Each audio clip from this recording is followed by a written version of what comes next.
নমস্কাৰ বন্ধুসকল, স্বাগতম জনাইছো মোৰ ইউটিউব চেনেলৰ অন্য এটা নতুন ভিডিঅ'লৈ।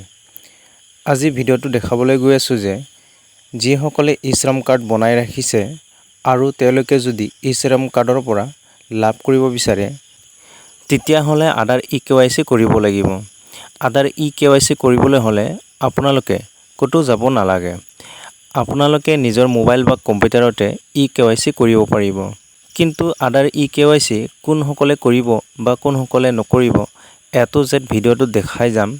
গতিকে ভিডিঅ'টো শেষলৈকে চাই থাকিব আৰু যিসকলে মোৰ চেনেলৰ ভিডিঅ'টো নতুনকৈ চাই আছে তেওঁলোকে প্লিজ সাবস্ক্ৰাইব কৰি নটিফিকেশন বেল আইকনটো দবাই শ্বেয়াৰ কৰিবলৈ নাপাহৰিব। এতিয়া বলক ভিডিঅ'টো আৰম্ভ কৰোঁ। প্ৰথমে মোবাইল বা কম্পিউটাৰত থকা গুগল ক্ৰম ব্ৰাউজাৰ ওপেন কৰি ল'ব আৰু টাইপ অপচনত E-Shram টাইপ কৰি সাৰ্চ কৰি দিব। ইয়াৰ পাছত E-Shram লিংকত ক্লিক কৰিব। এনেকৈ E-Shram হোম পেজ ওপেন হোৱাৰ পাছত ৰেজিষ্টাৰ অন E-Shramৰ তলত থকা আপডেট লিংকত ক্লিক কৰিব। ইয়াৰ পাছত আপডেট কৰিবলৈ অলৰেডি ৰেজিষ্টাৰ লিংকত ক্লিক কৰি আপডেট প্ৰফাইল লিংকত ক্লিক কৰি দিব। এনেকৈ পেজ ওপেন হোৱাৰ পাছত আধাৰত লিংক হৈ থকা মোবাইল নম্বৰটো এণ্টাৰ কৰক। ইয়াৰ পাছত কেপচা কোডটো এণ্টাৰ কৰি সেন্ড OTP ক্লিক কৰি দিব। এতিয়া ৰেজিষ্টাৰ মোবাইলত OTP যোৱা OTPটো এণ্টাৰ কৰি সাবমিট অপচনত ক্লিক কৰিব। এতিয়া এনেকৈ আপডেট প্ৰফাইল পেজ ওপেন হৈ অহাৰ পাছত আধাৰ নম্বৰটো এণ্টাৰ কৰিব। ইয়াৰ পাছত আপোনালোকে তলত দিয়া যিকোনো এটা সিলেক্ট কৰি ল'ব। ইয়াত মই OTP অপচনত ক্লিক কৰিছো।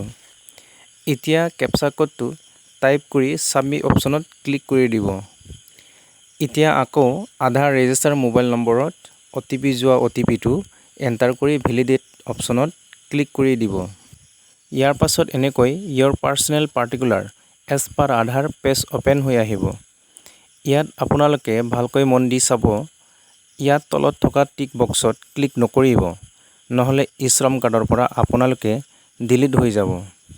ইয়াত যিসকলে আধাৰত থকা নিজৰ নাম বা এড্ৰেছ বা মোবাইল নম্বৰ কাৰেকশ্যন কৰিছে বা নিজৰ বেংক ডিটেইলছ বা এডুকেশ্যন ডিটেইলছ বা অকুপেশ্যন স্কিল বা যিকোনো পাৰ্সোনেল ডিটেইলছ এডিট কৰিম বুলি ভাবিছে বা কৰিছে তেতিয়া হলে আপডেট E-KYC ইনফৰমেশ্যন অপচনটোত ক্লিক কৰিব।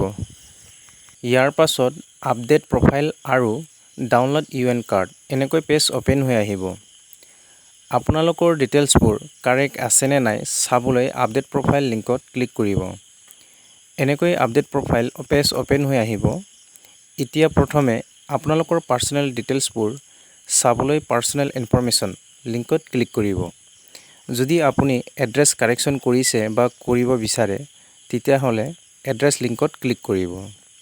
যদি এডুকেশ্যন ডিটেইলছ চেঞ্জ কৰিব বিচাৰিছে বা কৰিছে তেতিয়া হলে এডুকেশ্যন এণ্ড ইনকাম এই লিংকত ক্লিক কৰিব।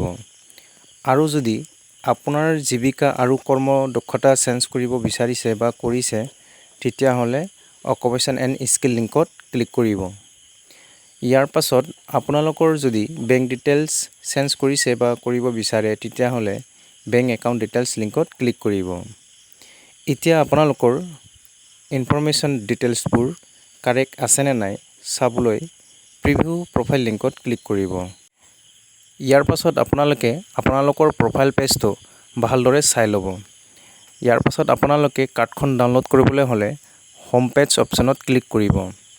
ইয়াৰ পাছত আপোনালোকে কাৰ্ডটো ডাউনলোড কৰিবলৈ হলে ডাউনলোড অপচনত ক্লিক কৰিব। আপোনালোকে এনেকৈ আপোনালোকৰ কাৰ্ডখন ডাউনলোড কৰি ল'ব পাৰিব।